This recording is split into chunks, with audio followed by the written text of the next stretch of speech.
આજે અમે સૌ આમ આદમી પાર્ટીની મહિલા વિંગ સાથે અમે લોકો કારગિલ ચોક ખાતે દર્શન કરવા આવ્યા હતા. ગુરુ પૂર્ણિમા છે. આપણને સૌને ખબર છે કે વારંવાર પેપર લીક થાય છે. ગુજરાતમાં છેલ્લા 10 વર્ષમાં 34 થી વધુ પેપર લીક થયા છે. લાખો વિદ્યાર્થીઓનું જીવન આગમાં ધકેલાઈ ગયું છે, નિરાશાની અંદર ધકેલાઈ ગયું છે.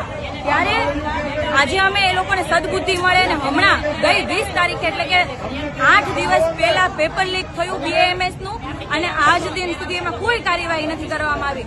આ પેપર આરોગ્ય વિભાગ દ્વારા લેવામાં આવ્યું હતું. એની જવાબદારી આરોગ્ય વિભાગની આવે અને આરોગ્ય મંત્રી ગઈકાલે એવું નિવેદન આપે છે કે અમુક શબ્દ વાયરલ થયા હતા.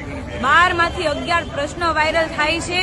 લાખો યુવાનોનું ભવિષ્ય અંધકારમાં જતું રહે છે અને આ ધારાસભ્ય એટલે કે અમારા કામરેજ વિધાનસભાના ધારાસભ્ય અને રાજ્યના આરોગ્ય મંત્રી એવો જવાબ આપે છે અમુક શબ્દ વાયરલ થયા હતા. તો એનો મતલબ એવો આખું પેપર બેઠે બેઠું છપાઈ જાય તો જ માનશે.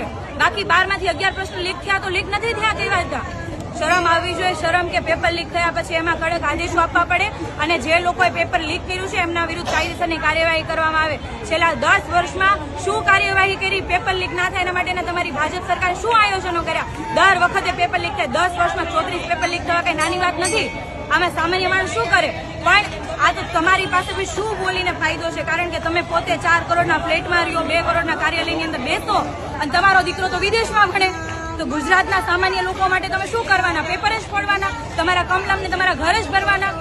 અને તમને એવું લાગતું હોય કે આજે અમે જ્યારે ભેગા થયા છીએ તમે પોલીસના ડબ્બા અને મોટી મોટી ગાડીઓ મોકલી દીધી, અમારા ઉપર દમન કરાવડાવશો તો શું અમે બી જશું? ના તો અમે તમારાથી બીએ છીએ, ના તો તમારા પોલીસથી ડરીએ છીએ, ના તમારા પોલીસની લાઠીઓથી ડરીએ છીએ. આજે તો માત્ર અમે મંદિરે દર્શન કરવા આવ્યા હતા અને આ તમામ લોકોને સદબુદ્ધિ આપે એના માટેની પ્રાર્થના કરવા આવ્યા હતા. પણ જરૂર પડશે તો તમારા ઘરનો ઘેરાવો કરીશું, તમારા કમલમનો પણ ઘેરાવો કરીશું. એમાં અમને કોઈ નહીં રોકી શકે. જય હિન્દ.